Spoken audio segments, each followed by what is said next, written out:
C'est bon? Okay. Bon, bah, bonsoir à tous. Merci aux élèves du lycée Maurice Ravel et à leurs professeurs d'être venus. Et merci à tous les autres aussi d'être présents ce soir. Comme vous avez peut-être deviné avec le titre, c'est Graphes Docteur. Nous allons ce soir parler de graphes. Et donc, on va s'intéresser à un petit problème, un problème qui a été retranscrit, si je puis dire, chez Georges Perec dans Je me souviens. Mais c'est un problème qu'on doit en fait plutôt à un mathématicien anglais, Henri Dieudonné. C'est une énigme qui est formulée ainsi, en fait. Nous avons trois maisons, la maison 1, la maison 2 et la maison 3. Et il faut que ces maisons soient alimentées en eau, en gaz et en électricité.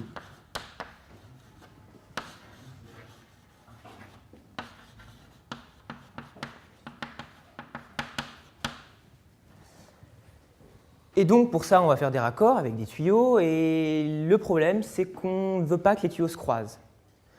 Donc, on va essayer de faire rejoindre l'eau au 2, au 3. Après, on va essayer de faire rejoindre le gaz ici. Après, on va passer par là. Après, on va aller là. Et puis après, il y a l'électricité. 3. Puis bon, après, comme j'ai dessiné là, on est bloqué. Et donc le problème aujourd'hui, ça va être de voir si on peut résoudre justement ce problème. Alors je vous le dis tout de suite, en termes mathématiques, on va répondre à la question « K3,3 est-il planaire ?» Bien compliqué comme question.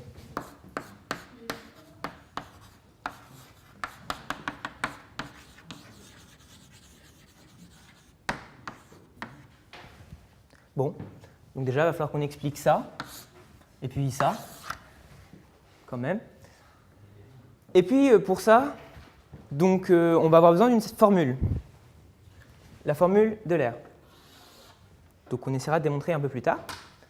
Et cette formule,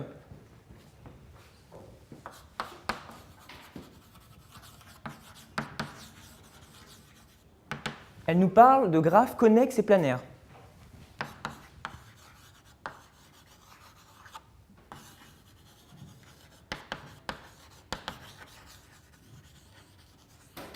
Donc, encore une fois, il va falloir qu'on explique ça et puis ça. Voilà. Et donc, voilà ce qu'on va essayer de faire aujourd'hui. Donc, l'outil mathématique qu'on va introduire pour répondre à cette question, comme vous l'avez compris, je suppose, ce sont les graphes. Donc, la première étape, ça va être de définir ce que sont les graphes. Et pour ça, on va donner une définition formelle. Mais avant tout, l'important, c'est de laisser parler votre intuition. Et donc, un graphe, ça doit être ni plus ni moins dans votre tête que des choses comme ça. Des points avec des arêtes. C'est ce que c'est qu'un graphe, et vous en connaissez tous dans la vie de tous les jours. La carte du métro parisien, c'est un graphe. Si on décide que les sommets, ça va être les stations de métro, et les arêtes, ça va être les lignes entre deux stations. Donc, un graphe, voilà, c'est quelque chose de très visuel. Il faut l'avoir en tête, cette représentation visuelle des graphes et la définition formelle doit venir après. Mais voilà, on va essayer d'être rigoureux aujourd'hui et donc on va essayer de donner une définition, dans un premier temps, des graphes. Donc, un graphe. Un graphe, donc on va les noter G en général. Et en fait, ça va être ce qu'on appelle un couple V et E, où V c'est quoi? Alors V, c'est un ensemble qu'on va supposer fini, dont les éléments, on les appelle les sommets.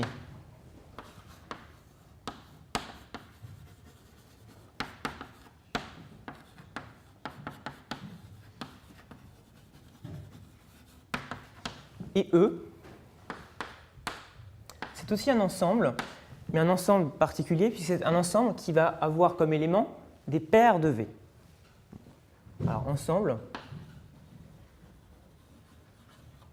de paires de V. Et ces paires, ce sont les arêtes. Alors, qu'est-ce que c'est qu'une paire? Une paire, si je prends A et B, je vais créer la paire AB, je vais mettre deux accolades. Ça, c'est une paire. C'est juste pour dire j'ai deux éléments. Et important, ça c'est pareil. Il n'y a pas d'ordre. À ne pas confondre avec le couple. Là, j'ai dit que G, c'était un couple avec V et E. Bah, le couple AB, je mets des parenthèses. D'accord? Donc, c'est deux éléments. Mais là, l'ordre importe, puisque ça, je dis que ce n'est pas la même chose que ça. Donc, AB, ce n'est pas BA en termes de couple.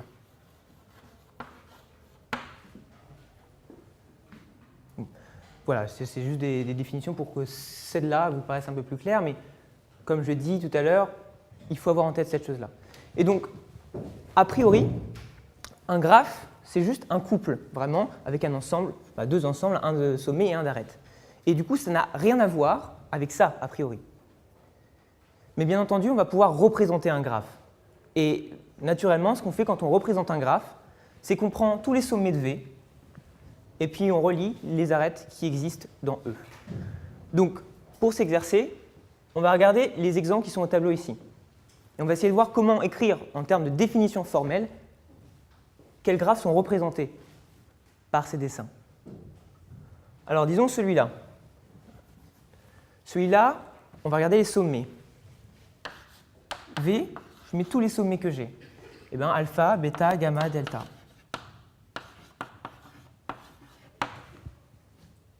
Et E, ben je prends toutes les arêtes. Alors j'ai une première arête alpha, gamma, une deuxième alpha, delta, une autre gamma, bêta, et une quatrième bêta, delta. Donc ça c'est pour lui. Pour lui, quels vont être mes sommets? Bon, ben 1, 2, 3, 4 et 5. Et quelles vont être mes arêtes? Eh bien, je vais avoir 1, 3, 3, 5, 3, 4 et 2, 4. Et alors, est-ce que quelqu'un peut essayer de me faire la même chose pour ce dernier graphe? Ouais, quelqu'un? Bon. Ouais. V, c'est A, B, C, D, E. Ouais.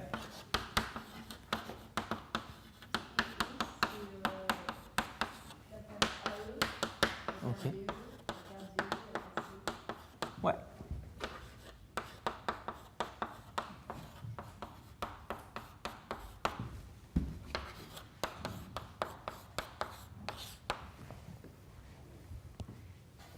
Donc voilà, c'est pas plus difficile que ça. Il faut juste voir des sommets et des arêtes. Bon.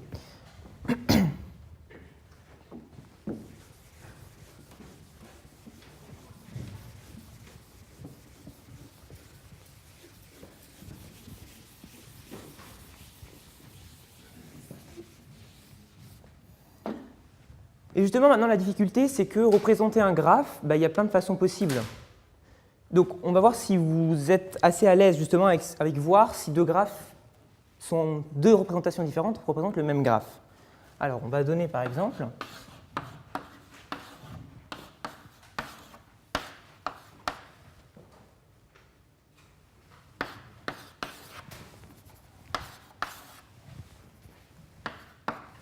ce graphe-là et l'autre.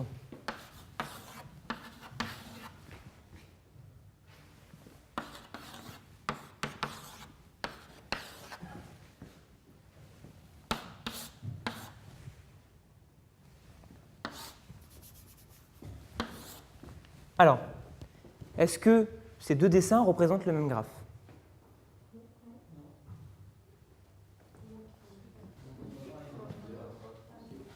En effet. Maintenant, est-ce que ces deux dessins représenteraient le même graphe? Voilà. Et pourtant, a priori, en regardant, on n'a pas l'impression qu'ils aient la même tête. mais c'est bien les mêmes graphes. Et par contre, si je fais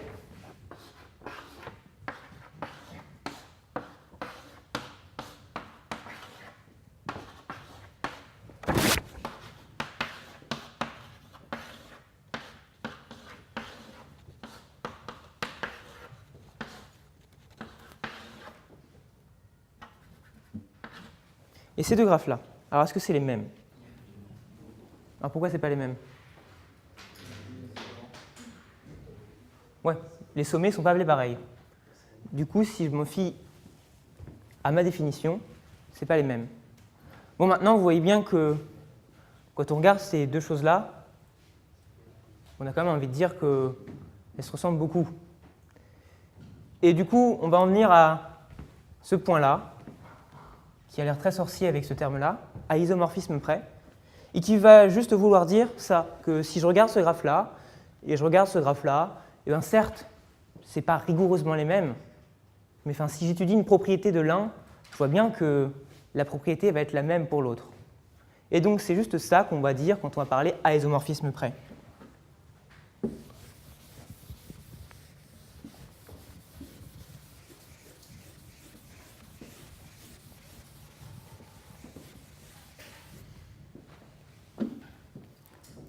Donc finalement, j'ai presque plus rien à ajouter là-dessus. À isomorphisme près, c'est quoi? Si j'ai deux graphes, ok, je renumérote les sommets, je les appelle différemment, et j'observe que les arêtes, bah, c'est encore les mêmes. Bon, on va dire que ces graphes sont isomorphes. Donc je peux vous écrire une définition un peu plus claire.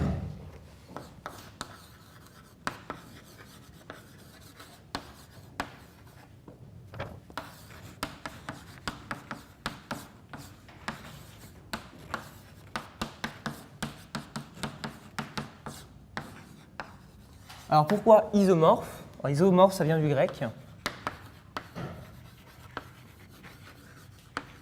Iso, c'est égal, et morphe, c'est la forme. Donc eh ben, ils ont même forme. C'est bien ce qu'on vient de dire. Donc ils sont isomorphes, si on peut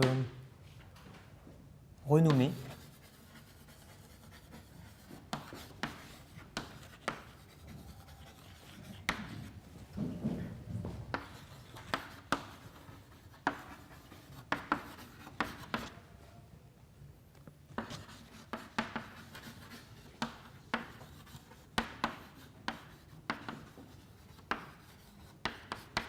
De telle sorte que si on prend une arête de V, elle est envoyée sur l'arête correspondante.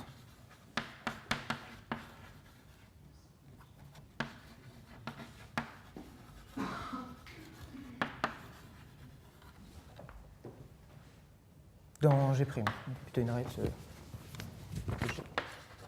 Donc voilà. Oui. Réciproquement, mais alors du coup, quand je dis renommer, finalement, ça implique que je ne peux pas appeler autre chose. En effet, oui, si je prends de G' dans G, je vais faire la même chose. Et donc, du coup, on va dire qu'on va travailler à isomorphisme près si finalement je ne considère plus la façon dont je nomme les sommets. Et donc, je considère que tous les graphes qui sont isomorphes sont les mêmes en termes de certaines propriétés, et donc je ne fais plus la distinction. Par exemple, je pourrais très bien regarder le graphe Paris, Lyon et Marseille, où les trois villes sont reliées entre elles. Bon, ça ne change rien si je dis que c'est Nice, Cannes et Monaco.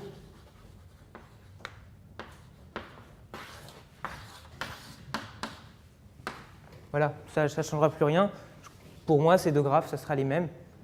Et donc, en fait, je n'ai même plus besoin de nommer les choses. Je pourrais dire que c'est ce graphe-là.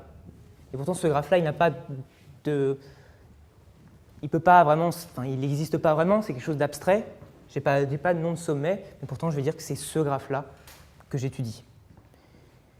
Et donc, justement, ce graphe-là, c'est un graphe particulier.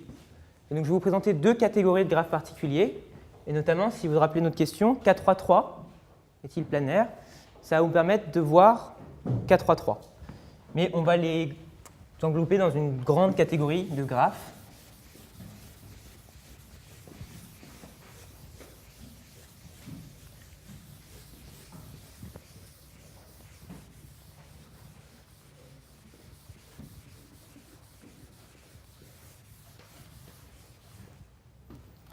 Donc il y a voilà, deux grandes catégories de graphes importants. Les graphes complets et les graphes bipartis.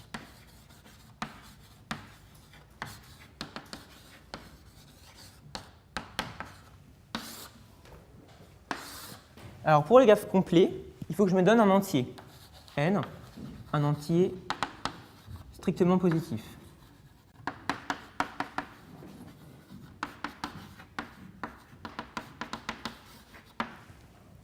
Et je vais considérer le graphe complet qu'on va noter Kn, c'est n sommés. Et ensuite, je les relie par toutes les arêtes. Donc, tous reliés ensemble.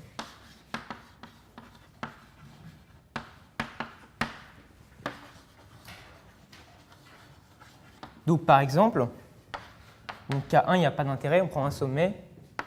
Et puis, du coup, je ne le relie pas, pas d'arête à mettre. K2, deux sommets, et je le relie par l'arête possible. K3, K3, justement, c'était notre graphe qu'on a vu tout de suite, là, avec Lyon, Paris ou Marseille, c'était K3. On peut regarder K4. Je prends 4 sommets, puis je les relie tous.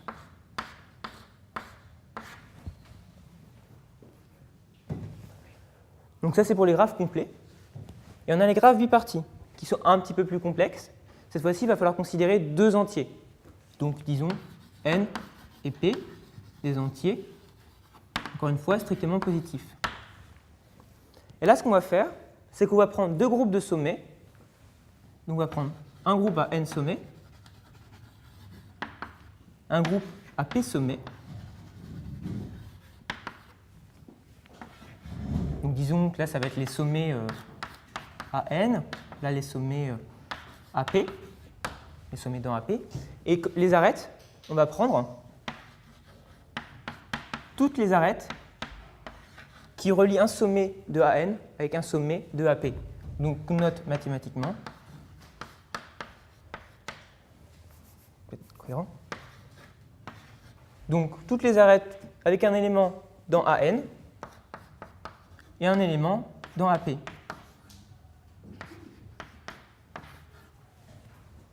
Bon, ça va être plus clair avec un dessin à mon avis.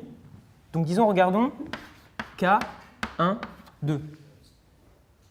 Qu'est-ce que je fais? Je prends un sommet qui fait mon premier groupe, puis un deuxième groupe à deux sommets. Et ensuite, je relie le sommet 1 du groupe 1 au sommet du groupe 2, ce qui me fait K1, 2. Maintenant, si je regarde K2, 2, un groupe à deux sommets, un autre groupe à deux sommets. Ces deux sommets-là, il faut que je les relie ici, ceux-là ici, et j'ai toutes les arêtes que je devais faire. Donc là, on a K2, 2. Bon, maintenant, un cas intéressant, puisqu'on a dit qu'on voulait étudier le graphe K3, 3. Alors pourquoi? À quoi il ressemble K3, 3?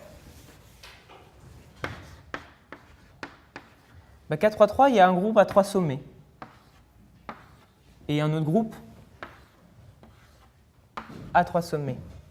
Et puis on relie tous ces sommets comme ça.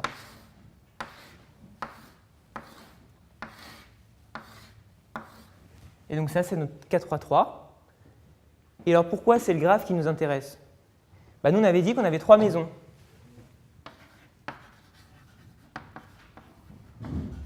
Et on a trois services. L'eau, le gaz et l'électricité. Et nous, ce qu'on veut regarder, si c'est le graphe où on relie les maisons aux services, ce graphe-là, il est planaire. Donc c'est K3, 3. Bon, maintenant, il faut savoir ce que ça veut dire planaire. Bon, est-ce que vous avez des questions à ce niveau-là pour l'instant? Ça va? Donc maintenant qu'on a introduit déjà les graphes, la notion de K3,3, on va pouvoir passer maintenant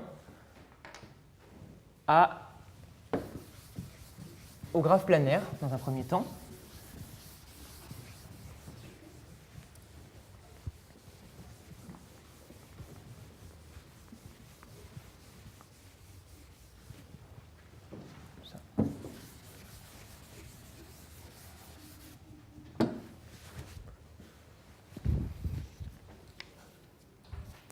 Alors, eh bien,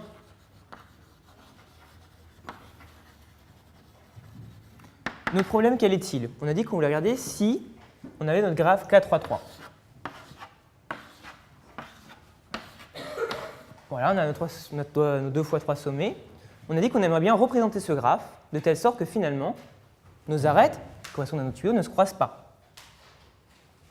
Donc, représenter de telle sorte que ça ne se croise pas. N'importe quoi. Bon, là, j'ai une représentation dans laquelle ça se croise. Mais a priori, je ne sais pas s'il y en a peut-être une où ça ne se croise pas. Eh bien, finalement, la définition de graphe planaire colle exactement au problème qu'on veut. Autrement dit, un graphe est planaire. C'est un graphe qu'on peut représenter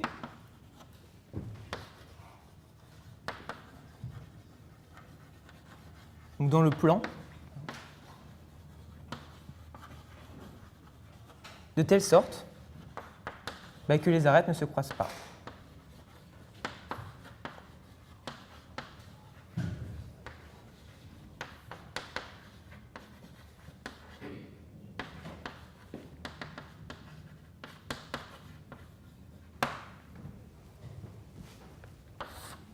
Donc c'est exactement ce qu'on veut finalement avec notre problème.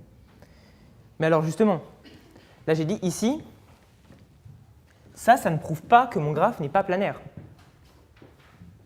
Parce que j'ai une représentation pas planaire, mais pour qu'un graphe ne soit pas planaire, il faut qu'il n'y ait aucune représentation. Et la difficulté, c'est de tester ces représentations. Je ne peux pas tester l'infinité des représentations qui existent. Et donc c'est très difficile, a priori, de montrer qu'un graphe n'est pas planaire. Alors que montrer qu'un graphe est planaire, il suffit d'exhiber une représentation dans laquelle les arêtes ne se croisent pas. Donc, un exemple qui vous est très familier, c'est le cube. Quand on dessine le cube en perspective,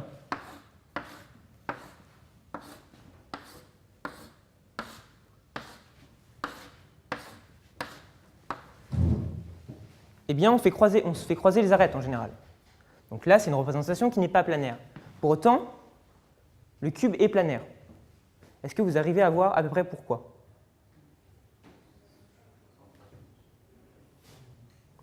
On va faire le dessin, et je vais vous prouver que dans ce cas-là, essayez vraiment de voir votre cube comme si vous le placiez vraiment devant, dans une sorte de dimension qui pousse par derrière, plutôt que de voir dans cette perspective comme ça. Là, votre cube, ce que vous allez voir plutôt, c'est ça. Et là, j'en ai fait représenter ce graphe sans que les arêtes se croisent. J'ai donc prouvé par ce dessin que le cube est un graphe planaire.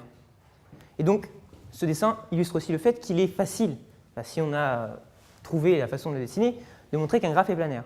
Mais encore une fois, j'insiste, il est difficile de montrer qu'un graphe n'est pas planaire. Et la suite de l'exposé va consister à montrer qu'en fait, désolé pour le spoil, pour ceux qui s'attendaient à une réponse plus tardive, que K3,3 n'est pas planaire.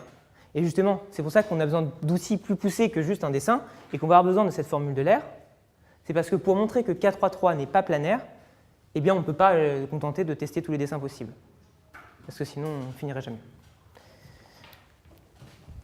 Et donc, on va essayer de s'intéresser maintenant à cette formule de l'air qui va nous permettre de conclure.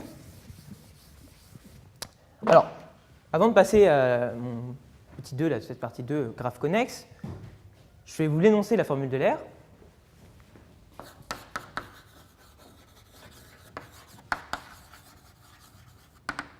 Donc, si G est un graphe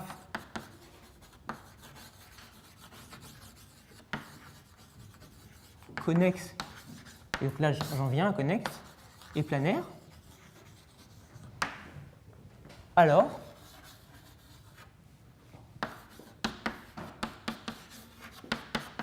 n moins a plus f égale 2. Ou, alors justement, quelles peuvent bien être ces quantités n, a et f? N, c'est le nombre de sommets.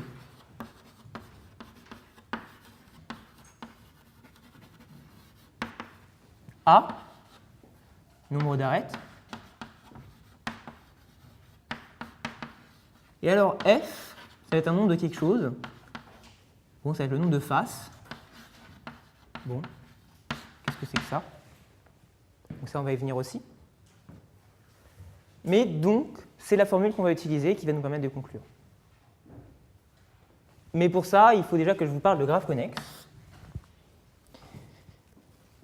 Et donc, c'est ce que je vais faire maintenant.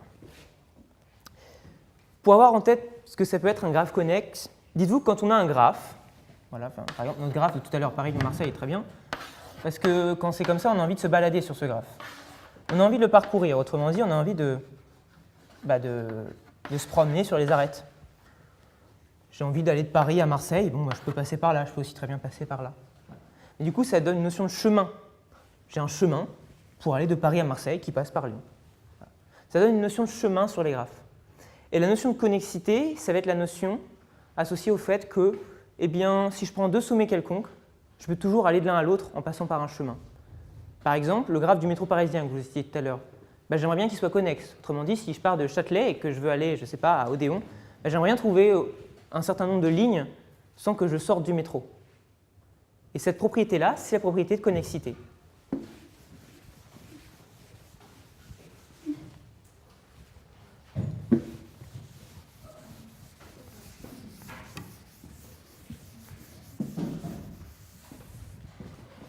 Donc, dans un premier temps, on a une notion de chemin.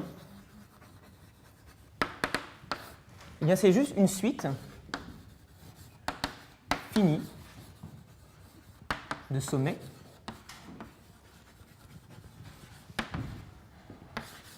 tels que deux sommets consécutifs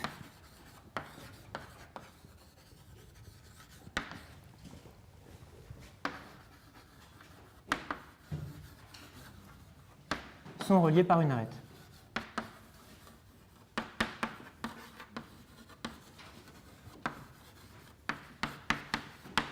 Bon, bien, par exemple,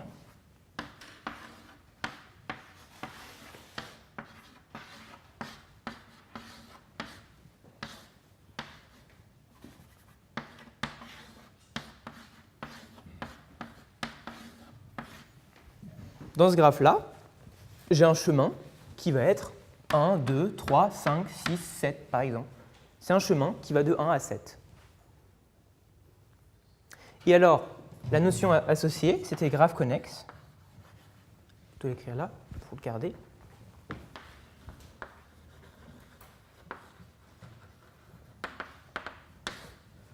C'est donc un graphe dans lequel deux sommets sont toujours reliés par un chemin.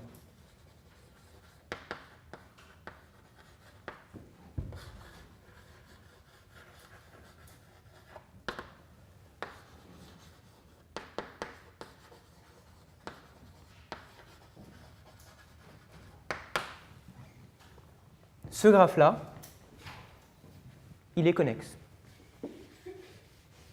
Alors en général, c'est quand même assez visuel comme notion, même si ça serait fastidieux de vérifier, parce que, vu la définition, il faudrait que je vérifie qu'à chaque fois que je prends deux sommets, je trouve un chemin. Donc là, j'ai quand même 7 sommets, donc il faudrait que je fasse à chaque fois pour une paire de sommets, que je vérifie qu'il y a un chemin.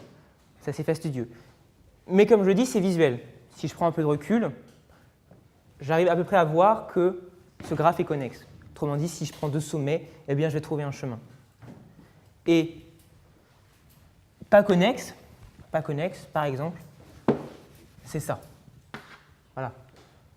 Là, je vois bien qu'il y a un problème quelque part. Pour passer de 3 à 5, je ne peux pas. Donc, encore une fois, c'est assez visuel comme notion, la connexité. C'est vraiment cette idée d'être connecté, d'avoir un rapport avec l'autre par un chemin.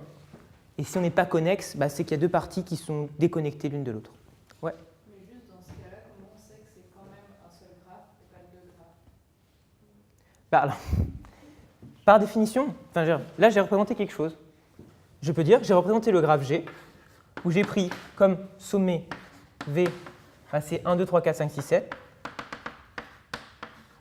Et j'ai pris les arêtes qui sont 1, 2, 2, 3, 3, 4, 4, 1, 5, 6, 6, 7 et 5, 7. C'est en enlèvement. Si j'avais dit je fais deux graphes, je les aurais représentés l'un après l'autre. Là, c'est vraiment, j'ai juste pris le graphe que j'ai représenté en reliant les sommets et les arêtes.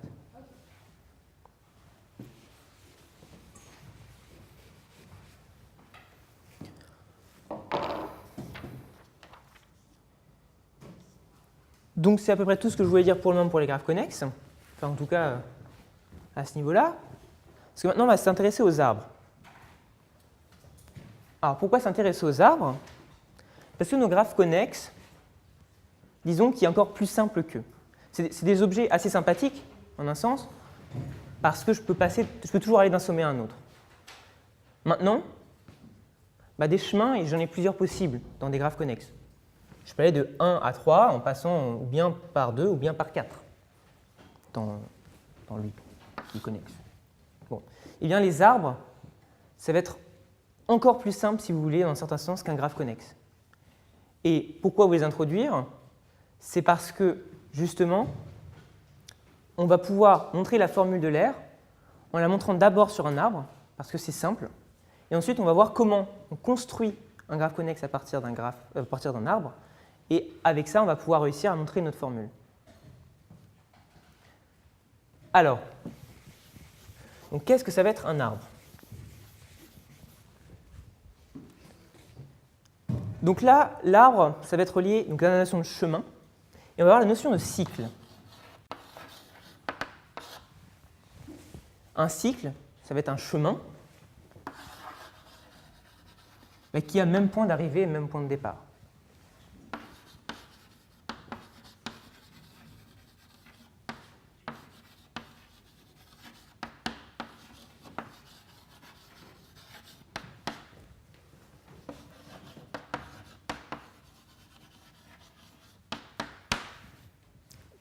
Donc, typiquement,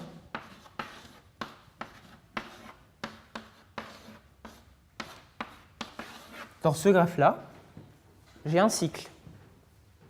Vous le voyez tous? 1, 2, 3, 4, 1 est un cycle.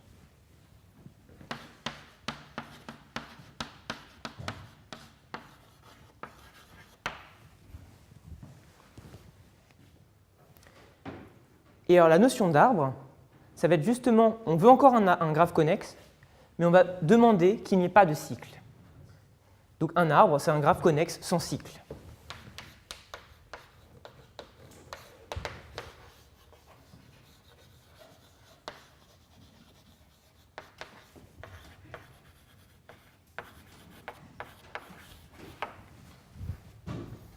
Alors, par exemple, ici, si je veux plus de cycle,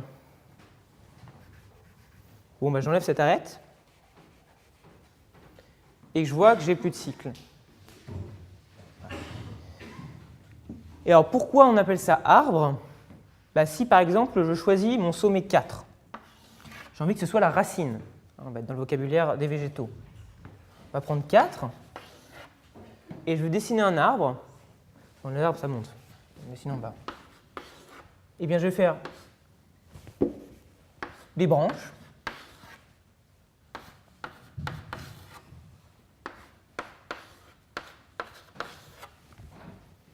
Voilà, j'ai redessiné ce graphe, cet arbre, justement pour montrer que si on appelle ça arbre, c'est parce qu'on a des représentations qui sont sympathiques et qui se ressemblent fortement aux arbres que l'on a l'habitude de voir. Ouais. Oui. Il y a deux sorties en arbre. Si on prend l'arbre, la racine c'est 2, est-ce que c'est juste 2, 1, 4, 3? La question après. Oui. D'accord. Si on part de 2 en racine et qu'on fait 1, 4, 3, 5, est-ce que ça reste quand même un arbre? Ah bah oui, de toute façon. Donc la question était, est-ce que si Si je décide de prendre 2 comme racine, et que je redessine, ça fait encore un arbre. Bah, déjà, finalement, ta question revient à dire, est-ce que si je prends le même graphe que je décide de représenter différemment, il garde la même propriété? Et je viens de dire que le graphe, la définition même, c'est justement, c'est formel, c'est pas lié au dessin. Donc, quoi qu'il arrive, c'est un arbre. Donc, ça ne changera pas la façon dont je dessine. Mais en effet, le dessin, lui, bah, je peux choisir d'enraciner en 2. Je dis, je prends 2 comme racine, et je vais juste remonter. Comme ça.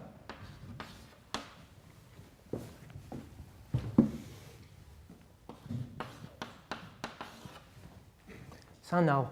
C'est juste que finalement, il n'a plus de branche, il n'a qu'un tronc. Mais je pourrais très bien décider d'enraciner en 1. Auquel cas, j'ai juste fait ça. Mais en fait, ce que j'ai juste fait, c'est ça. Donc le dessin, c'est le même. C'est juste que visuellement, on n'a pas le même retour. On a l'impression que 1 a un rôle particulier ici, 1 est la racine. Voilà, j'ai décidé que c'était 4. Mais ça ne change pas grand-chose. Ouais.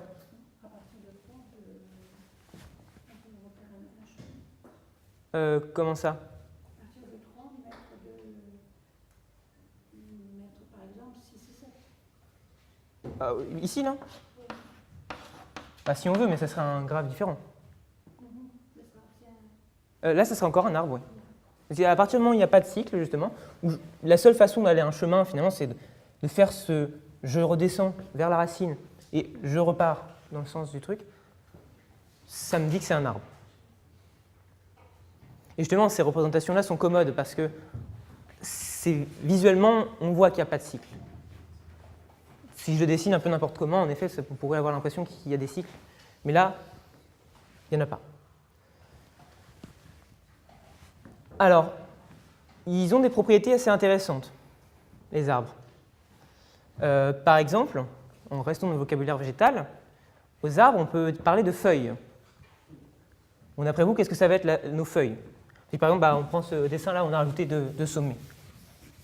Les feuilles, ça va être qui? Ouais, on a envie que 2, 5 et 7.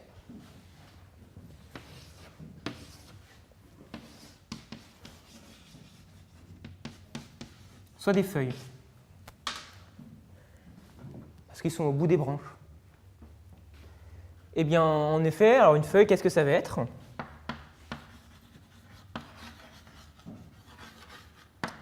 C'est un sommet dont part une seule arête.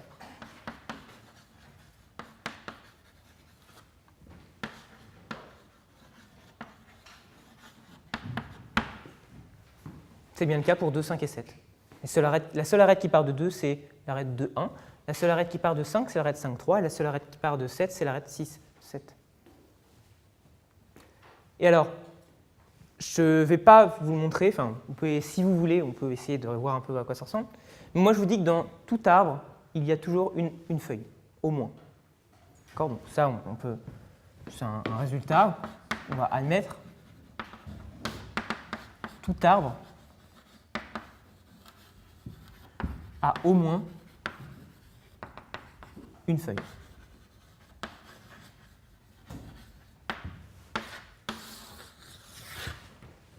D'accord? Alors on pourrait imaginer qu'est-ce qui se passe si on n'a pas de feuille, justement. Si j'ai pas de feuille, c'est que mon arête 2, j'ai encore quelque chose qui en part. Et j'aurai encore quelque chose qui en part, puisque je ne peux pas avoir qu'une seule arête, etc. Donc à chaque fois que j'aurai un sommet, je pourrai passer et repartir. Et donc, on imagine bien que, ou bien on va faire quelque chose d'infini, enfin c'est pas possible, un infini de trucs, ou bien on va revenir quelque part à un moment donné, et du coup on aura un cycle. Donc, c'est pas du tout formel, c'est pour ça que je l'admets, mais c'est l'idée qu'il faut en avoir. Si j'ai pas de feuille, de toute façon, j'aurai à un moment donné un cycle. Donc, tout arbre a au moins une feuille. Et alors, premier résultat qui va nous être très utile ensuite pour la formule de l'air, ça va être de compter le nombre d'arêtes en fonction du nombre de sommets dans un arbre. Alors, ici on a 7 sommets. Essayez de voir combien il y a d'arêtes. 6, ouais. Alors si j'appelle n le nombre de sommets de mon arbre, combien j'aurai apparemment d'arêtes? N-1, ouais. Et c'est ça qu'on va montrer ensemble.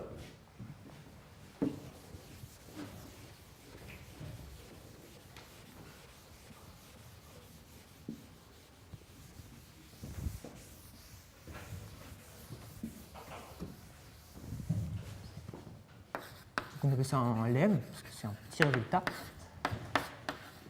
Tout arbre à n sommets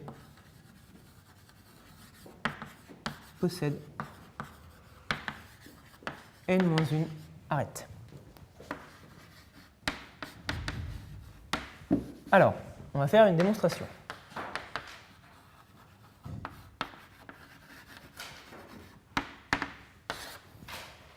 Pour ça, je vais utiliser le principe de récurrence.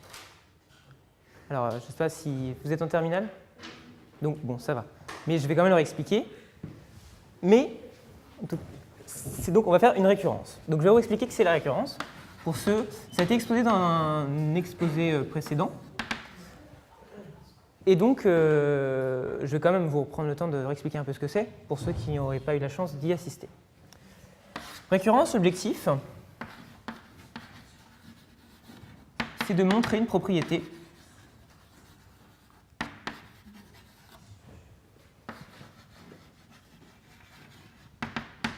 disons Pn pour tout entier n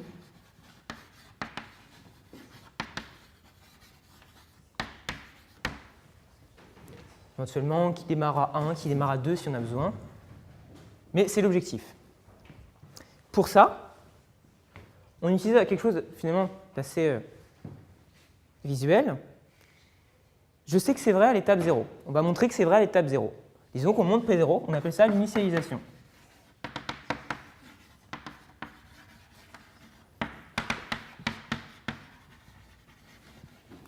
Ou P1, si je veux partir à 1. Ici, un arbre à 0 sommet, ça ne m'intéresse pas trop. Du coup, on montrera P1. Bon. Et ensuite, je vais montrer que si je connais P1, alors je connais P2. Bon, bah, du coup, je connais P2. Et si je connais P2, alors je connais P3. Bah, du coup, je connais P3. Puis si je connais P3, je vais montrer que je connais P4, donc en fait, je connais P4.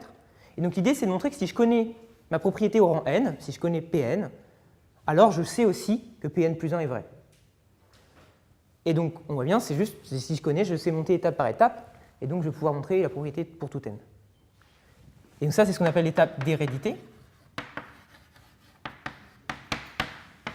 Je suppose que Pn est vrai, et je montre Pn plus 1. Et alors, Pn est vrai pour tout n.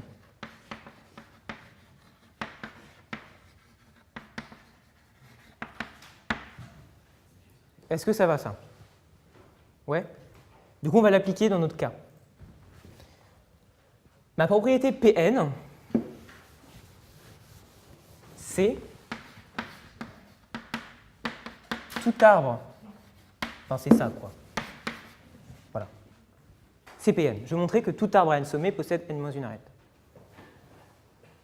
Je veux montrer P1. Donc, je veux montrer que si je prends un arbre à un sommet, je n'ai pas d'arête. C'est bon.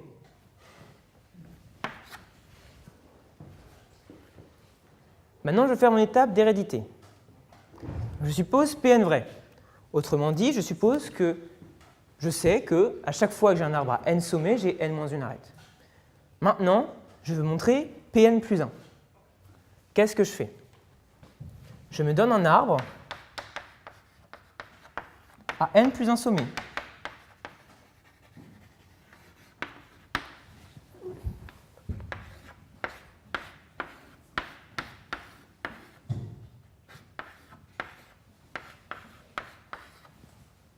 C'est un arbre à n plus 1 sommet. Et je veux montrer qu'il possède n plus 1 moins 1, donc n arêtes. Comment je fais? Je viens d'admettre un résultat, parce que j'en ai besoin. J'ai dit qu'il y avait au moins une feuille. Eh bien, disons que je vais en prendre une feuille. N'importe laquelle, j'en ai plusieurs. Moi, je sais que j'en ai au moins une, ça me suffit. Celle-là. J'ai cette feuille-là, et je décide de prendre la feuille, donc le sommet, l'arête qui la relie, la seule arête qui part d'elle, donc qui la relie au reste du graphe, et je dis, provisoirement, je l'enlève. Je considère que le graphe que j'ai mis en blanc maintenant. Ce graphe-là, j'ai enlevé un sommet. J'ai donc plus que n sommets. J'aimerais bien lui appliquer mon hypothèse de récurrence, du coup. J'ai envie de dire que j'ai n-1 et j'ai n-1 arêtes. Sauf que pour appliquer l'hypothèse de récurrence, il faut que je vérifie les hypothèses, justement, qui dit que tout arbre à n sommets possède n-1 arête.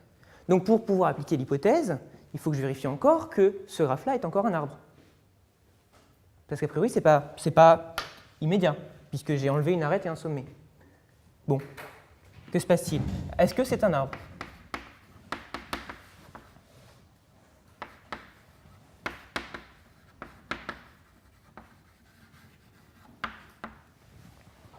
Qu'est-ce que c'est qu'un arbre?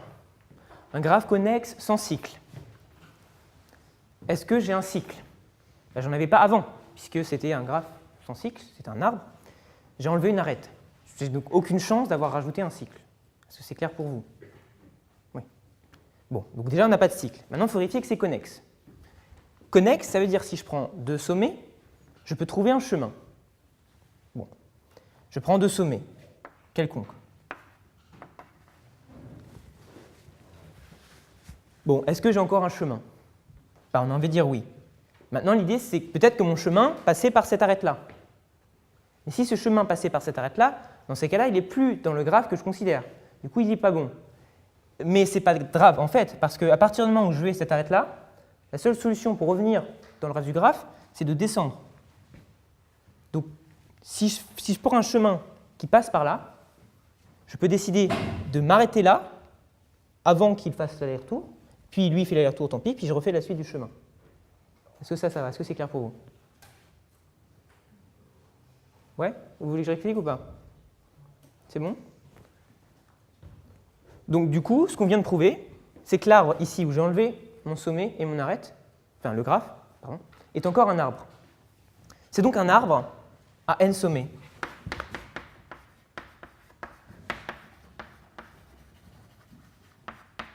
Et maintenant, je peux appliquer mon hypothèse de récurrence qui me dit que donc j'ai n-1 arête.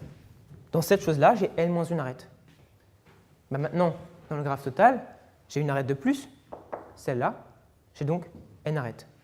C'est exactement ce que je voulais montrer. Il a n arêtes. Autrement dit, une fois que j'ai supposé Pn vrai, j'ai réussi à montrer Pn plus 1.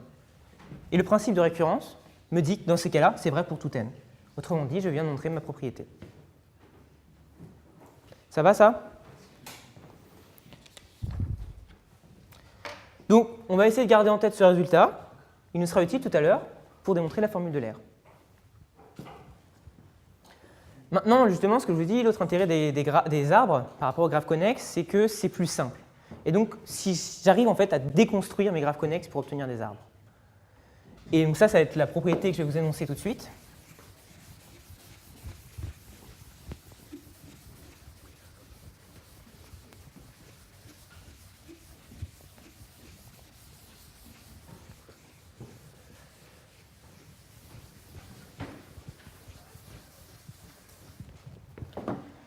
Cette propriété, elle me dit que si je prends un graphe connexe, tout graphe connexe,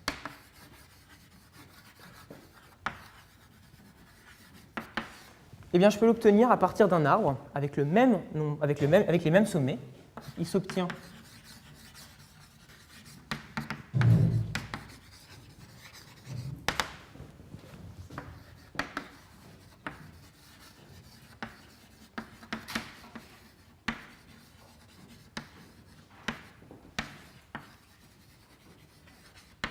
et auquel, bien entendu, j'ai rajouté un certain nombre d'arêtes.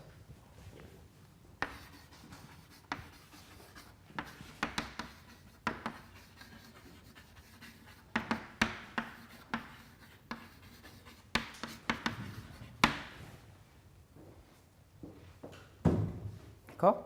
Donc, peut-être voir sur un exemple ce que ça fait. Si par exemple, justement, on prend notre... voilà. J'ai envie de prendre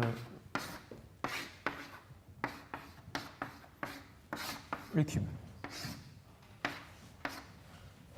Bon, bah, c'est un graphe connexe. D'accord ? Maintenant, pourquoi il s'obtient à partir d'un arbre auquel j'ai rajouté des arêtes ? Ben, je vais essayer d'enlever un certain nombre d'arêtes pour obtenir un arbre. Ben, l'idée, c'est de couper les cycles sans perdre la connexité. D'accord ? Bon, j'en enlève une. Il est toujours connexe. Très bien. Si j'enlève celle-là, il va toujours être connexe. Si j'enlève celle-là aussi, j'ai encore un cycle. Bon, bah, du coup, je vais enlever celle-là. C'est toujours connexe. Bon, bah, du coup, je vais enlever aussi celle-là. C'est toujours connexe. Et là, j'ai plus de cycle. Donc, voilà, là, c'est le procédé inverse. Hein. J'avais un graphe connexe, j'ai déconstruit. Donc, quand je fais le procédé retour, je prends cet arbre, je rajoute les arêtes, et je vais obtenir mon graphe connexe. Donc, on va essayer de prouver ça. Pour ça, on va refaire une récurrence. Mais cette fois-ci, on va faire une récurrence sur le nombre d'arêtes. D'accord ? Autrement dit, la propriété Pn que je vais regarder, c'est tout graphe connexe à n arêtes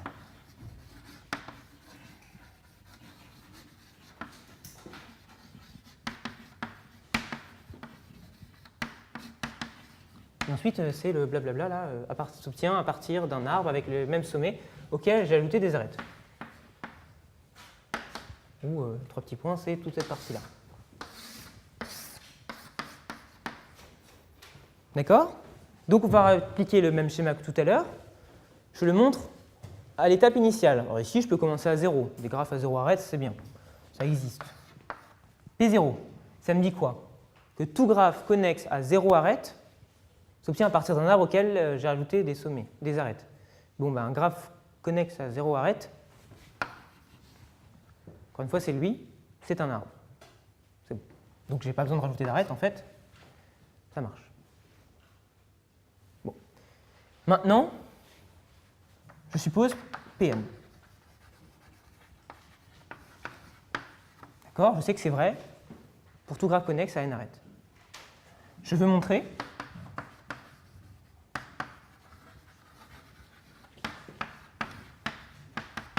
Pn plus 1.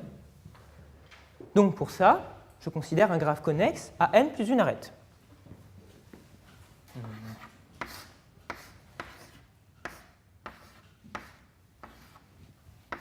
Bah, on va prendre lui, parce que je l'aime bien.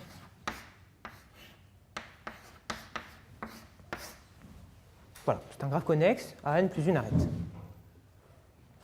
L'idée maintenant, c'est de me ramener au cas à n arêtes.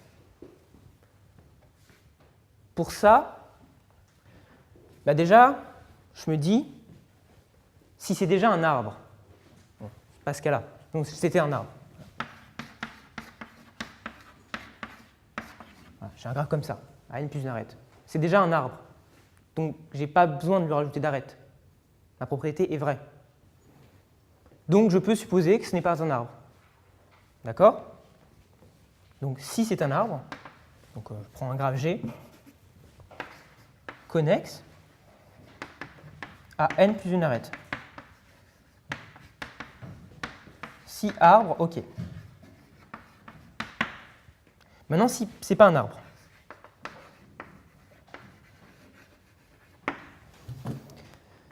Rappelons-nous, qu'est-ce que c'est qu'un arbre ? C'est un graphe connexe sans cycle. G est un graphe connexe. Si ce n'est pas un arbre, c'est qu'il a un cycle. D'accord ?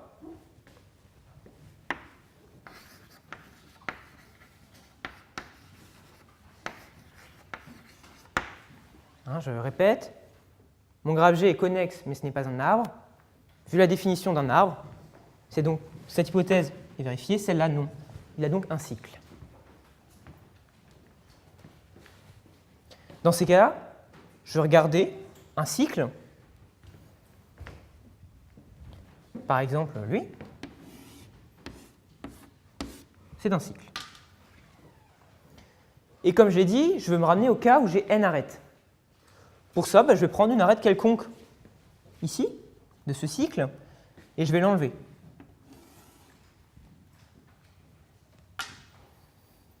Voilà. J'ai donc maintenant un graphe à n arêtes. Mais je vais lui appliquer mon hypothèse de récurrence, qui est que tout graphe connexe à n arêtes, blablabla, blablabla. Donc pour lui appliquer l'hypothèse, je dois vérifier que ce graphe est encore connexe. D'accord? Donc essayez bien de suivre, je ne vais pas écrire parce que ça serait chiant à écrire, mais c'est surtout très visuel. Là. On va juste se balader dans le graphe et juste utiliser la propriété qu'on a pris un cycle, justement. Donc qu'est-ce qui se passe? Je prends deux sommets quelconques. Disons ce gars-là et ce gars-là. J'ai envie de les relier par un chemin. Je sais, parce que G est connexe, qu'il existe un chemin. Et j'ai donc deux cas possibles. Premier cas, ce chemin n'emprunte pas l'arête que j'ai enlevée. Et bien dans ce cas-là, l'arête est encore dans le graphe où j'ai enlevé l'arête. Donc c'est donc un chemin du graphe où l'arête est enlevée. C'est donc bon, on peut les relier. Deuxième cas, le chemin que je considère justement a la mauvaise idée de passer par l'arête rouge. Ce que je dois m'efforcer de prouver, c'est que en fait, je peux trouver un chemin qui ne passe pas par l'arête rouge. Mais justement, j'ai pris un cycle. Donc d'après vous, quel chemin je vais faire pour éviter l'arête rouge? Ouais, on va faire l'autre côté. On va passer par l'autre côté. On n'a pas le droit de passer par là. C'est pas grave, il y a une déviation. Ben, je prends la déviation.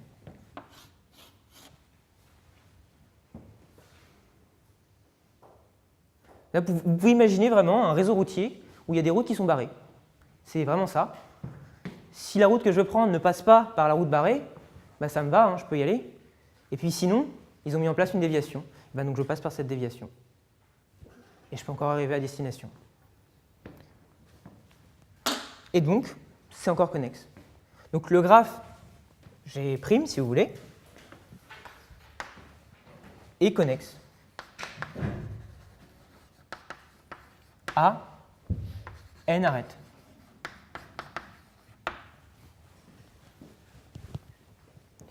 C'est un graphe connexe à n arêtes. Je peux lui appliquer l'hypothèse de récurrence. Autrement dit, je peux l'obtenir à partir d'un arbre avec les mêmes sommets auxquels j'ai rajouté un certain nombre d'arêtes.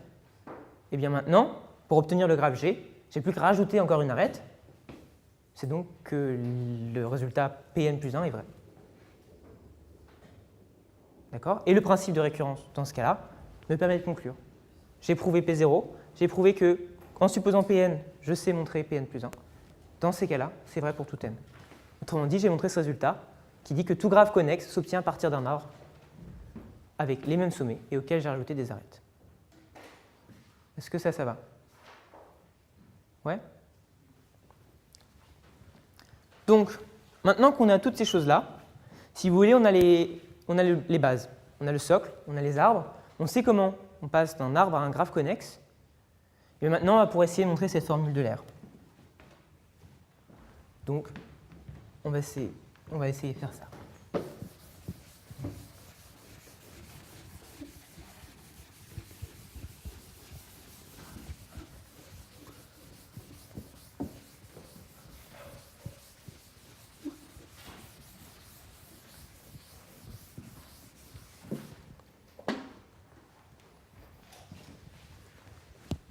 Donc, je vous rappelle la formule de l'air.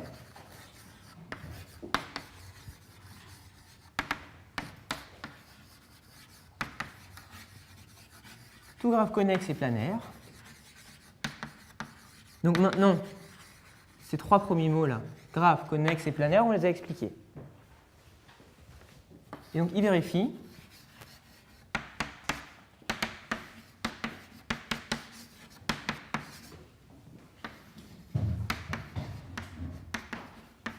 où n c'est le nombre de sommets, A c'est le nombre d'arêtes. Et alors qu'est-ce que j'avais dit pour F? Ouais, nombre de faces. Bon, j'ai pas encore parlé de faces.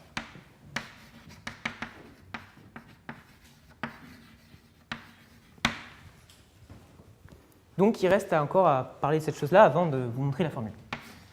Mais une face, c'est que pour les graphes planaires. D'accord?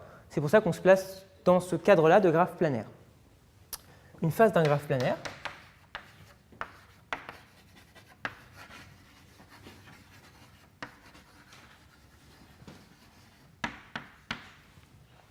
ça va être quoi? Ben justement, l'exemple du cube est assez intéressant, parce que justement, on a cette notion de face déjà associée au cube en 3 dimensions.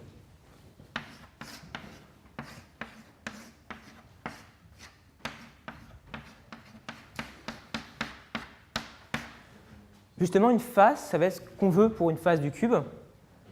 Cette chose-là, cette chose-là, cette chose-là, cette chose-là. Et attention quand même, quand justement je considère le cube, il y a la face de derrière. Je ne peux pas la représenter ici, mais en fait, la face de derrière, c'est tout le reste. Donc, je voudrais que ça aussi, ce soit une face. D'accord? Donc, une face d'un graphe planaire, c'est une région du plan qui va être maximale. Maximale, parce qu'on ne va pas pouvoir trouver plus grand que ça. Une région maximale, mais maximale pourquoi? Pour la propriété, justement, de ne pas contenir d'arêtes à l'intérieur.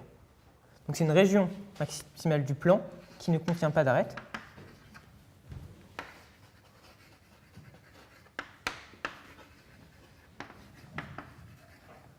Et qui est délimitée justement par ces arêtes.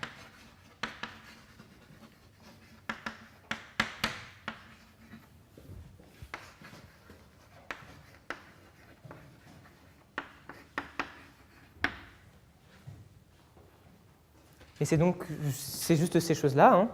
C'est qu'est-ce qui se passe à l'intérieur de mes arêtes, c'est des faces. Ouais. On considère que c'est l'autour, elle est aussi délimitée. Ouais, justement, c'est ce que je viens de dire. Ouais, c'est cette chose-là. J'ai envie de dire que c'est une face, parce que si j'applique ma définition, c'est bien une région maximale du plan qui ne contient pas d'arêtes. Elle est délimitée par des arêtes. Si tu veux, ces arêtes-là la délimitent. Voilà. Donc ça, c'est une face. Et alors, F, c'est le nombre de faces, d'accord? A priori, c'est vrai, ça dépend de la représentation planaire que je considère. En réalité, ça ne dépend pas, c'est indépendant, justement. C'est assez difficile à montrer, donc on peut l'admettre, hein, que le nombre de faces, c'est quelque chose indépendant de la représentation qu'on considère, et c'est donc un nombre intrinsèque du graphe. D'accord? Donc maintenant qu'une fois qu'on a cette formule, on va pouvoir démontrer une fois qu'on a cette définition, on va pouvoir montrer cette formule de l'air. Et quand même, admirer quand même la beauté du résultat. Ça nous dit quand même que je prends tous mes graphes connexes et planaires, et pourtant, il y en a plein. Cette quantité-là, nombre de sommets, moins nombre d'arêtes, plus nombre de faces, c'est un seul même chiffre, c'est 2.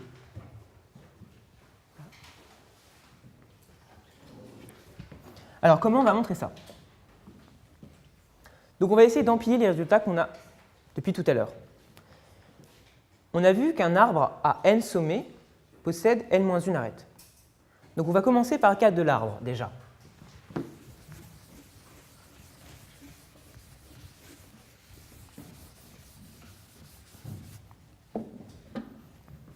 Cas d'un arbre.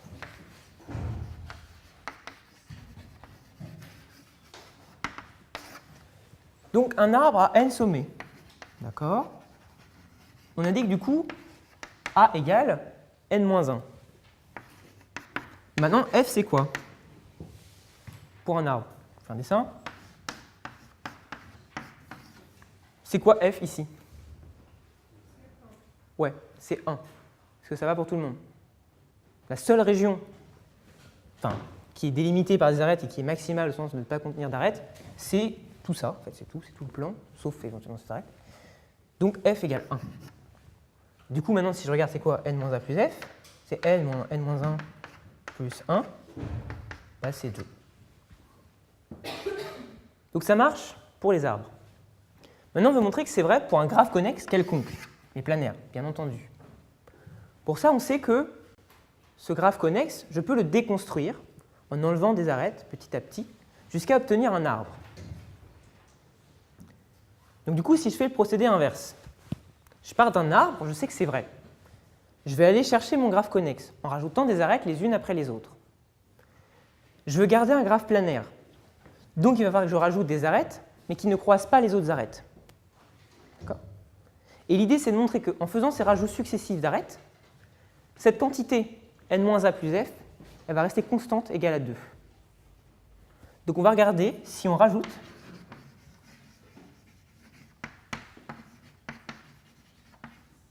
d'une arête, ne coupant pas le graphe. Qu'est-ce qui va se passer dans ce cas-là? D'accord? Est-ce que c'est clair pour tout le monde le schéma de preuve qu'on va utiliser? On a vu que c'était vrai pour les arbres. On sait que si on rajoute des arêtes qui ne coupent pas les arbres, je vais pouvoir obtenir finalement mon graphe connexe.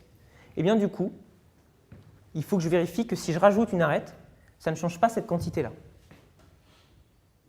Alors, qu'est-ce qu'on fait dans ce cas-là? Donc on a par exemple une partie de notre cube. Donc on a atteint une partie du cube.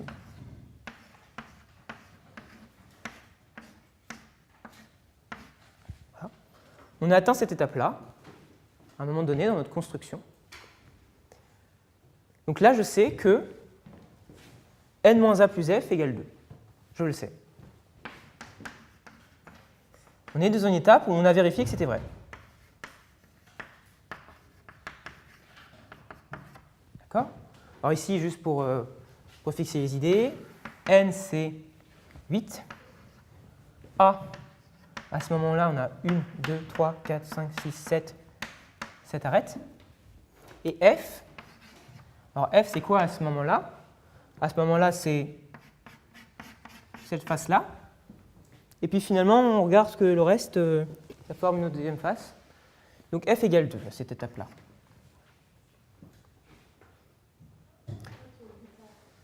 Comment? 8 arêtes 1, 2, 3, 4, 5, 6, 7, 8. Ouais, 8 arêtes, ouais. De toute façon, il faut que la formule marche. Et c'est mieux que ça soit 8, puisque n-8, enfin 8 moins 8 plus 2, ça fait bien 2. Donc, en tout cas, on est arrivé à un stade de construction de notre graphe dans lequel la formule est encore vraie. Et maintenant, on va rajouter une arête qui ne croise pas les autres arêtes. Disons, on décide de rajouter cette arête. Alors mon n, lui, il ne bouge pas. J'ai rajouté une arête.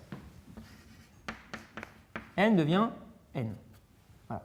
Ici, il devient 8. Bon. Que devient A? Devient quoi A? Ouais, c'est A plus 1 maintenant. Ici, autrement dit, je passe de 8 à 9.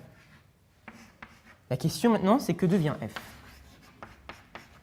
On a envie de dire qu'il devient aussi f plus 1. De toute façon, c'est la seule façon de faire marcher notre formule. Alors pourquoi ça? L'arête qu'on va rajouter, on la rajoute dans une face. D'accord? C'est à l'intérieur. Ici, on l'a rajouté à l'intérieur de la face infinie, si vous voulez. On l'a rajouté à l'intérieur de cette arête. À l'intérieur de cette face, pardon. Maintenant, il faut voir que finalement, le rajout de cette arête va permettre de couper cette face en deux. D'accord? Il est clair que rajouter cette arête, ça ne modifie pas les autres faces, qui n'ont aucun rapport avec elle. Une face, cette face-là reste telle qu'elle. Elle ne bouge pas, et ça serait pareil pour toutes les autres faces dans un graphe. Donc il reste à voir que cette face-là découpe bien, que cette arête-là découpe bien ma face en deux. Alors pourquoi c'est le cas?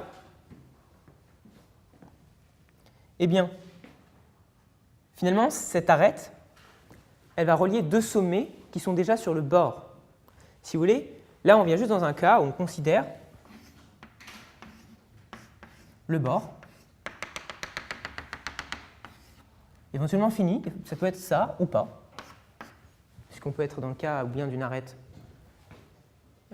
ou bien d'une face infinie ou pas. Éventuellement on peut se dire qu'il y a ces choses-là, ça peut arriver. Mais l'idée, c'est que si je rajoute une arête, quoi qu'il arrive, je vais rajouter un cycle. D'accord? Avant, ou bien j'avais déjà un cycle, ou bien je n'en avais pas, peu importe. Ce qui compte, c'est que je rajoute un cycle. Et en particulier, je rajoute la face ici. Et le reste, si vous voulez, c'est l'ancienne face qui a été un peu diminuée. Enfin, on peut le voir dans les deux sens de toute façon. Donc là, c'est bien ce que je fais. J'ai cette face-là, là. Et puis j'ai l'autre, maintenant. Donc j'arrive de passer, je passe de 2 à 3, donc dans le cas général, de f à f plus 1.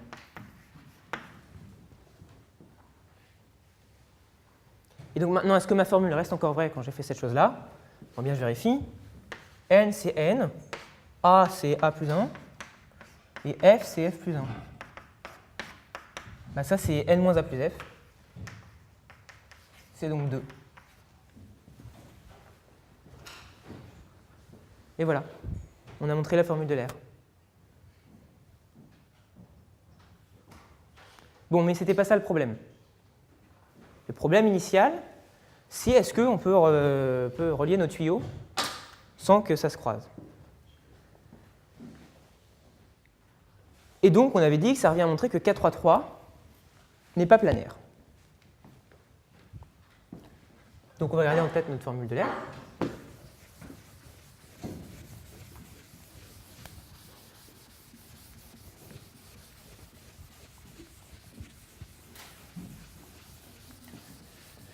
Donc, on va pouvoir conclure sur notre problème.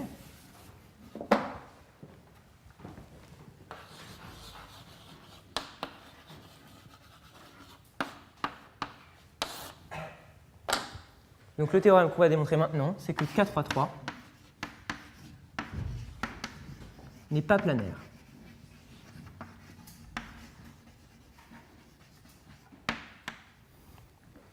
Et pour ça, on va utiliser un type de raisonnement mathématique qui s'appelle le raisonnement par l'absurde.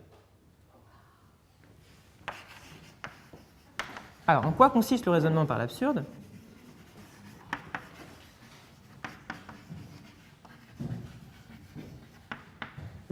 Je vais montrer un résultat. Je vais montrer que ce résultat est vrai. Je vais supposer qu'il est faux. Et je vais voir ce qui se passe. Et je veux en fait montrer que quand je suppose ce résultat faux, j'obtiens quelque chose d'impossible, quelque chose d'absurde. Et donc j'en déduis que ce résultat est finalement vrai. D'accord? Je suppose le contraire. J'aboutis à une absurdité.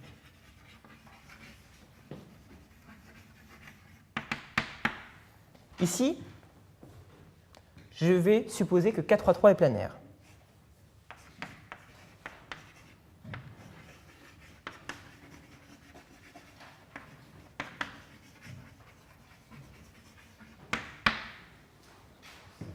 Et donc l'idée, maintenant que K3,3 est planaire, je vais pouvoir lui appliquer la formule de l'air.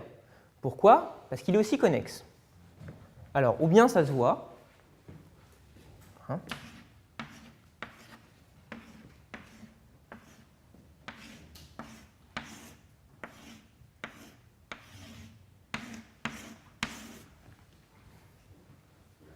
ou bien je me dis, j'essaie de le prouver, je me dis je prends deux sommets.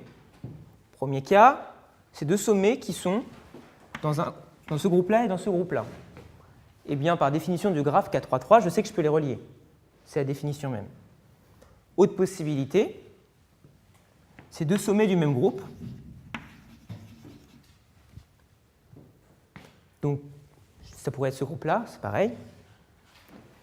Eh bien, je prends un sommet quelconque du groupe opposé. Je sais que je peux aller de là à là, et je sais que je peux aller de là à là. Donc, je peux aller de là à là. OK? Donc, ça et ça, parce qu'on a le droit. Donc, K3,3 est connexe planaire.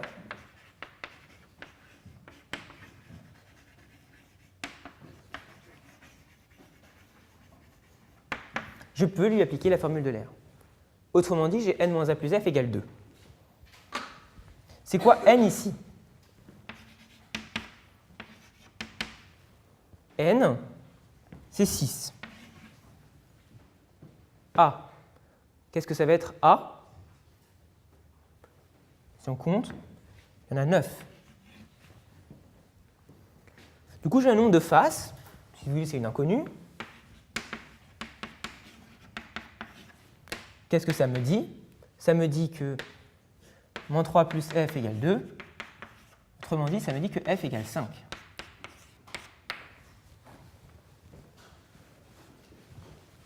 J'ai donc 5 faces, a priori. Maintenant, on va essayer d'aboutir à cette absurdité. Pour cela, je vais vous donner une formule. Je vais l'écrire. On va en discuter.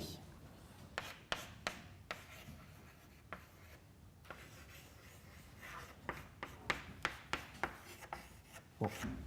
Pour le moment, ça ne veut rien dire. Maintenant, on va réfléchir à ce que ça veut dire. Déjà, il y a cette notation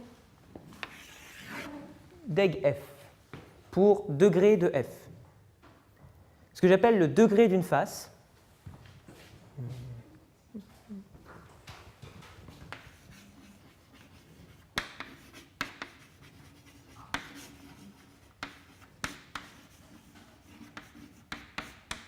C'est le nombre d'arêtes qui délimite la face.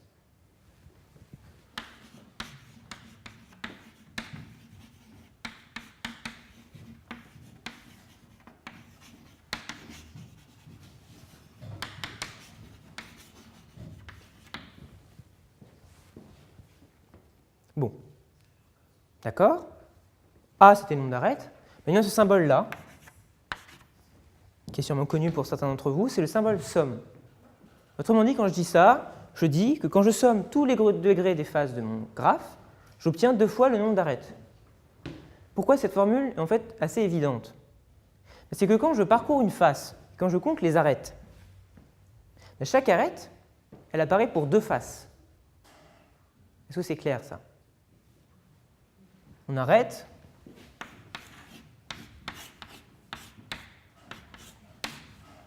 Par exemple, cette arête-là, elle compte pour la face ici et la face ici. Et chacune des arêtes va compter pour 2 faces. Donc finalement, quand je parcours mes faces et je compte les arêtes, je vais compter 2 fois chacune des arêtes. Autrement dit, la somme des degrés des faces vaut bien 2 fois le nombre d'arêtes. Et alors pourquoi ça va nous permettre de conclure? 2A, dans mon cas, je sais que ça vaut 18. Maintenant, je sais que j'ai 5 faces. On va essayer de voir à quoi peut ressembler le degré d'une face de mon graphe K3,3. Alors, une face de degré 1, ça n'a pas vraiment de sens. Une face de degré 2. Bon, je vais effacer les définitions maintenant, plutôt.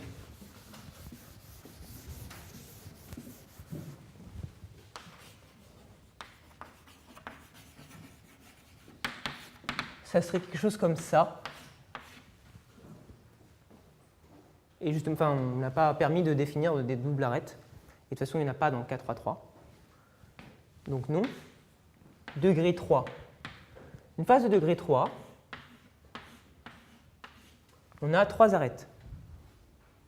Donc est-ce que je peux avoir quelque chose comme ça dans mon graphe K3,3? Eh bien, sur ces 3 sommets, on peut dire que les 3 appartiennent au même groupe. Et si les 3 appartiennent au même groupe, si les 3 c'est 3 maisons ou c'est eau, gaz et électricité, je n'ai pas dit que je voulais les relier. Donc dans K3,3, ce n'est pas possible. Autre possibilité, j'en ai 2 qui sont des maisons et un qui est gaz, électricité ou eau. Ou l'inverse, peu importe. J'aurai cette arête-là. Donc ça c'est la maison 1, ça c'est la maison 2, ça c'est l'eau. Cette arête-là, non, j'en veux pas. Donc ce n'est pas possible non plus. Autrement dit, mes faces sont de degré au moins 4.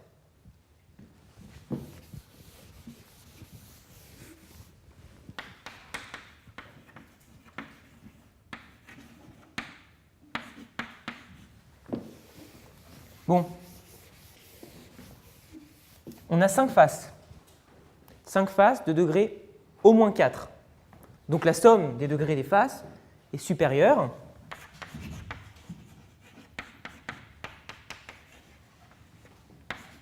à 4 fois f, autrement dit, à 20. OK? Sauf que ça, c'est égal à quoi, on a dit? À 18. 18 supérieur à 20. Bon bien, nous avons notre absurdité.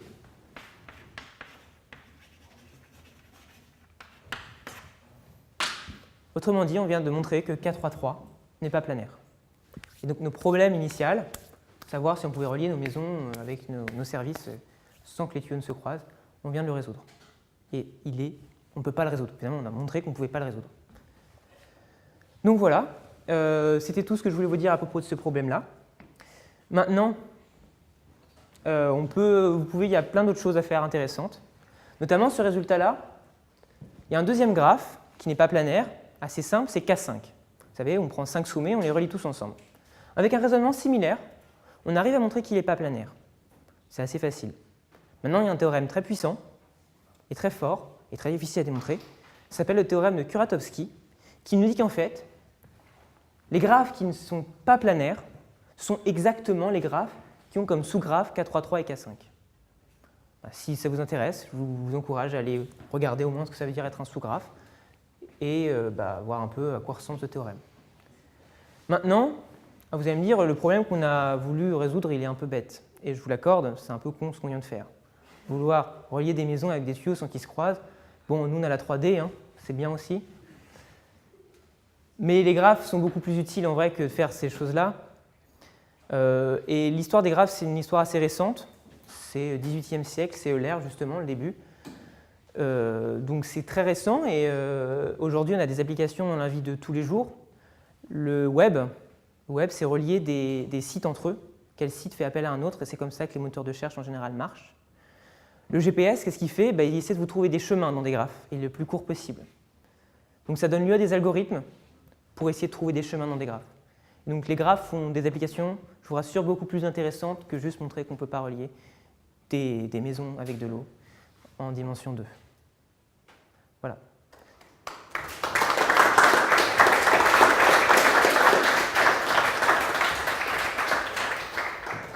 Ouais, donc je ne sais pas maintenant si vous avez des questions. Essayez de...